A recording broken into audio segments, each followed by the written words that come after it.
Hello friends, সামনে আমাদের 2 October অর্থাৎ গান্ধী বার্থডে। তাই তোমাদের একটা রিয়েলিস্টিক গান্ধীর পোর্ট্রেট এঁকে দেখাবো কালার পেন্সিল দিয়ে। ঠিক আছে, অ্যাট ফার্স্ট আমি একটা A3 300 GSM-এর আইভরি শিট নিয়ে এলাম। আর এটা একটা কালার পেন্সিল, হ্যাঁ, ডেনমার্কের খুব সুন্দর কালার পেন্সিলটা। এটা দিয়ে আমি করব, আগেও কাজ করেছি এটা দিয়ে। ঠিক আছে, অ্যাট ফার্স্ট হালকা করে 4B পেন্সিল দিয়ে বা 2B দিয়ে হালকা একটু স্কেচ করে নাও। বেশি ক্লিয়ার স্কেচ দরকার নেই, লাইট স্কেচ করে নাও, তারপরে পেন্সিল দিয়ে এটা ক্লিয়ারিটি করা যাবে। ঠিক আছে, অ্যাট ফার্স্ট আমি চোখটা একটু ক্লিয়ার করে নিচ্ছি, মানে চোখটা থেকে ফার্স্ট স্টার্ট করব, ওই জন্য লাইটলি চোখটা আগে এঁকে নিলাম। এরপরে আইব্রোগুলো করছি। আইব্রোগুলো ডার্ক ব্রাউন দিলাম, তারপরে লাইট ব্রাউন এবং মাড কালার, এই 3টে কালার দিয়ে করছি। লাস্টে আমি ব্ল্যাক ইউজ করব। যেভাবে হেয়ারগুলো আছে স্ট্রোক সেইভাবে দিয়ে ব্লেন্ডার দিয়ে মিশিয়ে দিচ্ছি। পাশের আইব্রোটাও সেই একইভাবে করব। ফার্স্ট ব্রাউন দিয়ে দেবো, তারপরে লাইট ব্রাউন এবং মাড কালার, এবং লাস্টে একটু ব্ল্যাক টাচ দেবো। ঠিক আছে, অ্যাট ফার্স্ট এরকমভাবে করে যাচ্ছি, তারপরে এগুলো আবার ব্ল্যাক দিয়ে সরু সরু লাইনগুলো করে ফিনিশিংটা তোমার আনতে হবে। চশমার ভেতরটা করছি, স্কিন টোন জায়গাগুলো করে নিচ্ছি। স্কিন টোনটা তোমার স্কিন ব্রাউন এবং স্কিন কালার দিয়ে করছি। ঠিক আছে, করার পর এটা এয়ারবাড দিয়ে মিশিয়ে দিচ্ছি, কারণ ব্লেন্ডারগুলো একটু ডার্টি হয়ে যায়, তাই স্কিনগুলো নোংরা হয়ে যাবে, তাই এটা এয়ারবাড দিয়ে মেশাবে, কারণ এয়ারবাডগুলো ক্লিন পাওয়া যায়। আর ব্লেন্ডারগুলো নোংরা হয়ে যাওয়ার জন্য ডার্ক পোর্শনগুলো ব্লেন্ডার দিয়ে করছি। ঠিক আছে, যেগুলো ডার্ক আছে সেগুলো ব্লেন্ডার দিয়ে করে দিচ্ছি, যেগুলো খুবই শেডিং আছে সেগুলো ব্লেন্ডারটা ঘষেই শ্যাডোটা করা যাবে। চোখের ভেতরগুলো আমাদের ডার্ক আছে বলে ডার্ক ব্রাউন এবং ব্ল্যাক ইউজ করে চোখের ভেতরটা করা হচ্ছে, কারণ চোখটা একটু কোটরাগত বা ভেতরে ঢুকে আছে বলে ওই পোর্শনটা তোমাদের ডার্ক ব্রাউন এবং ব্ল্যাক শেড দিয়ে স্ট্রোকটা যেভাবে টানছে এভাবে টানবে, তারপরে এটাকে ব্লেন্ডার দিয়ে মিশিয়ে দেবে। এবং চোখের ভেতরে ভাঁজগুলো লাইট ব্রাউন দিয়ে করছি, কিন্তু চশমার ফ্রেমটা হোয়াইট ছেড়ে রাখতে হবে, পুরো খুব সরু সরু করে হোয়াইটটা ছেড়ে রাখবে, যাতে পরে তোমার দেখতে ক্লিয়ার হয়ে যায় এবং ফ্রেমটা সুন্দর হয়। ফ্রেমটা অ্যাকচুয়ালি হোয়াইটই থাকবে, কোনো কোনো জায়গায় একটু হালকা কালারের শেড দেবো। চশমা ফ্রেমের ছায়াটাও করে নিলাম নিচে, ওটা ব্রাউন দিয়ে করলাম, ডার্ক ব্রাউন, এবং ভাঁজগুলো যেখানে যেখানে আছে ওগুলো লাইট ব্রাউন দিয়ে টেনে স্কিন কালার দিয়ে মেশাতে হবে। ঠিক আছে, চোখের একটা সাইড দেখো মোটামুটি হয়ে আসছে, আবার আরেকটা সাইড করে নাও। একবার এটা করবে তো কিছুটা হওয়ার পর ওটা করবে, তার দুটো কম্পেয়ার করতে সুবিধা হবে এবং কালারগুলো ভুলে যাবে না, সেম কালার করতে পারবে। আর যখন ফিনিশিং করবে তখনও তাই, এটা একবার ফিনিশিং করবে, ওটা একবার ফিনিশিং করবে, তাই দুটো চোখ ইকুয়াল এবং সুন্দর হবে এবং কালার মিক্সিংগুলো একই রকম হবে, ডিফারেন্স হবে না। এটারও তাই, ব্ল্যাক আর ব্রাউন দিয়ে অন্ধকার পোর্শনগুলো দিলাম, আর বাইরের স্কিন টোনটা আগে করেই নিয়েছি। ঠিক আছে, চশমার ফ্রেমটা হালকা করে হোয়াইট ছেড়ে রাখতে হবে যেন না ভেতরে না ঢুকে যায়, এবং নিচে চশমার নিচের পোর্শনটাও ব্ল্যাক আছে, ব্রাউন এবং স্কিন কালার দিয়ে করতে হবে। এগুলো হালকা একটু স্কিন টোন ইয়েলো কার মাড কালার এবং হোয়াইট দিয়ে করতে হবে, দিয়ে এয়ারবাড দিয়ে মিশিয়ে দেবে। দেখো চোখ দুটো মোটামুটি হলো। নাকটাও দেখো, নাকে আগে বর্ডারটা করে নাও ব্রাউন দিয়ে, শ্যাডো যেখানে আছে শ্যাডোগুলো করে নিলাম, তারপরে এটাকে হালকা একটু স্কিন কালার স্কিন টোন দিলাম মাড মাড, তারপরে এটাকে আবার মিশিয়ে দাও, মাঝের পোর্শনে একটু হোয়াইট দিয়ে দেবে, তাহলে হয়ে যাবে। নিচে একটু হোয়াইট ছেড়ে রাখতে হবে নাকের নিচে, কারণ নিচ থেকে একটা হাইলাইটস আসছে, মানে রিফ্লেকশন আসছে, ওই জন্য নিচের নাকের নিচটা আমাদের হোয়াইট ছেড়ে রাখলাম। হোয়াইটটা পরে দিলেও হবে, কিন্তু অতটা ব্রাইটনেস আসবে না, তাই ছেড়ে রাখলেই বেটার।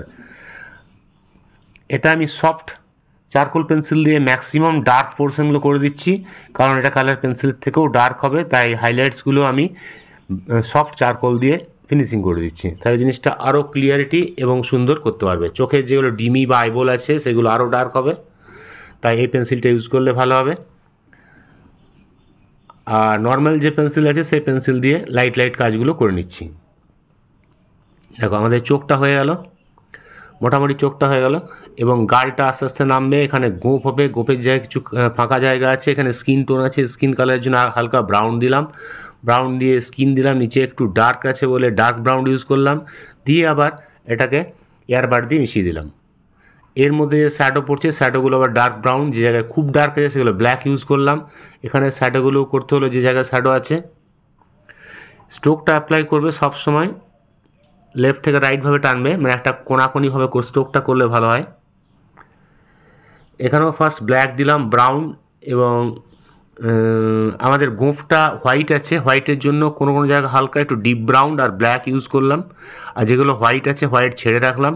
নিচে আমাদের ঠোঁটটা আছে, নাকের নিচে অনেকটা শ্যাডো আছে, শ্যাডোর জায়গাটা আমরা ব্ল্যাক ব্রাউন দিয়ে করে দেবো। এখানেও হালকা স্কিন টোন দিলাম, ব্রাউন এবং স্কিন কালার আর হোয়াইট দিয়ে ব্লেন্ডার করে এয়ারবাড করে মিশিয়ে দিলাম। ঠোঁটটা হালকা হালকা ক্রিমসন রেড দিচ্ছি, ক্রিমসন রেডের সঙ্গে একটু হোয়াইট দিচ্ছি, তার মধ্যে একটু ব্রাউন দিয়ে ঠোঁটের ইফেক্টটা, ঠোঁটটা যেভাবে লাইনগুলো আছে সেই একইভাবে টানতে হবে। কিছু কিছু জায়গায় হোয়াইট পোর্শনগুলো জিরো ইরেজারে করে মিটিয়ে দেবে, তাহলে জিনিসগুলো হোয়াইটগুলো হয়ে থাকবে। আর এগুলো যেগুলো ম্যাক্সিমাম ঠোঁটের ডিপ আছে সেগুলো ব্রাউন দিয়ে দিলাম, ঠিক আছে। এবার নিচের শেডটা তোমার ব্রাউন কালার দিচ্ছি, ব্রাউনের উপর একটু মার্ড এবং স্কিন কালার, এটা ব্লেন্ডার করে মিশিয়ে দেবো। ফোল্ডগুলো ভাঁজগুলো যেভাবে আছে, আর এই জায়গাটা আমার মেনলি ব্রাউন আর ব্ল্যাক আছে, তাই আগে ব্রাউন দিয়ে নিচ্ছি, তারপর ম্যাক্সিমাম যেগুলো ডার্ক থাকবে সেগুলো আমি সফট চারকোল পেন্সিল দিয়ে করে দেবো, তাহলে ডার্কটা ম্যাক্সিমাম হয়ে যাবে। সেটাকে আবার ব্লেন্ডার দিয়ে মিশিয়ে দেবে, তাহলে গ্যাপগুলো যে গ্যাপগুলো পড়ছে গ্যাপগুলো ভরে যাবে, ঠিক আছে। দেখো মোটামুটি মানে ড্রয়িংটা হয়ে এলো। তোমাদের সবটা ড্রয়িং এখন দেখাবো না, এটা চ্যাপ্টার 1 ড্রয়িং আমার, তাই মোটামুটি এই ঠোঁট পর্যন্ত করে এটা কমপ্লিট করে দেবো, কারণ ভিডিওটা আমার খুব বড় হয়ে যাবে। নেক্সট চ্যাপ্টারে পুরো এটা কমপ্লিট করে দেখাবো, ঠিক আছে। তোমরা অবশ্যই নেক্সট চ্যাপ্টারটা ফলো করবে। এটা আমাদের আদার্স চ্যানেলে নেক্সট চ্যাপ্টার থাকবে, আর্টিস্টিক আর্ট একাডেমি অফিসিয়াল চ্যানেলে। তোমরা যারা চ্যানেলে নতুন স্টুডেন্ট আছো চ্যানেলটা লাইক এবং সাবস্ক্রাইব করে দেবে, তাহলে পরে আরও সুন্দর ড্রয়িং দেখতে পাবে। এবং এর পরের চ্যানেলটা তোমরা সার্চ করো, আশা করি ওটা অনেকেই দেখে থাকবে বা সার্চ করলে ওটা পাবে এবং কমপ্লিট ড্রয়িংটা ওখান থেকে পেয়ে যাবে। অবশ্যই আমি এন্ড অফ দ্য স্ক্রিনে তোমাদের কমপ্লিট ড্রয়িংটা দিয়ে দেবো, সেখান থেকেও তোমরা ফলো করলে পেয়ে যাবে। এই জায়গাগুলো একটু ভাঁজ বেশি আছে, একটু টাফ আছে, তোমার ঠোঁটের নিচটা ম্যাক্সিমাম ভাঁজ বা ফোল্ডগুলো আছে, একটু ধীরে ধীরে করতে হবে।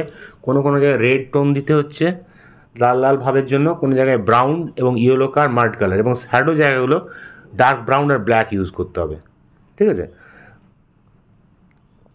এগুলো হালকা হালকা রেড দিয়ে ব্রাউন দিয়ে মিশিয়ে দিলাম।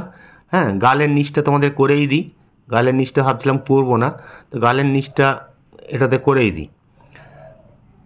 এগুলো ইরেজার দিয়ে মুছে মুছে হোয়াইট পোর্শনগুলো ছাড়তে হবে, যে জায়গাগুলো হোয়াইটগুলো আছে। আর স্কিনের টোনটা যতটা পারবে drop drop drop drop stroke টানার চেষ্টা করবে, তাহলে জিনিসটা যে বয়স হয়েছে বয়সের ভাঁজ বা ইফেক্টগুলো আসবে। নিচের লাইনটা দিয়ে দিলাম, এখান থেকে আমি পুরোটাই ডার্ক ব্রাউন আগে ফিল করে দিচ্ছি, যে জায়গাগুলো ম্যাক্সিমাম ডার্ক আছে ডার্ক দিয়ে ভরে দিচ্ছি।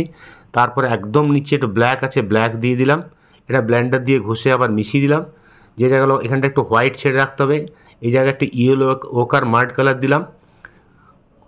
আর আমাদের দাড়ির দাগের জন্য এগুলো একটু ড্রপ ড্রপ কাজ করবে, তার দাড়ি মনে হবে বা স্কিনটা যে তোমার বয়স হয়েছে বয়সের এজের ইফেক্টটা যেন আসে, ওই জন্য এগুলো একটু ইরেজার দিয়ে ড্রপ করতে পারো, বা তোমার কালার পেন্সিল দিয়েও স্কিন টোনটা করা যেতে পারে, ঠিক আছে।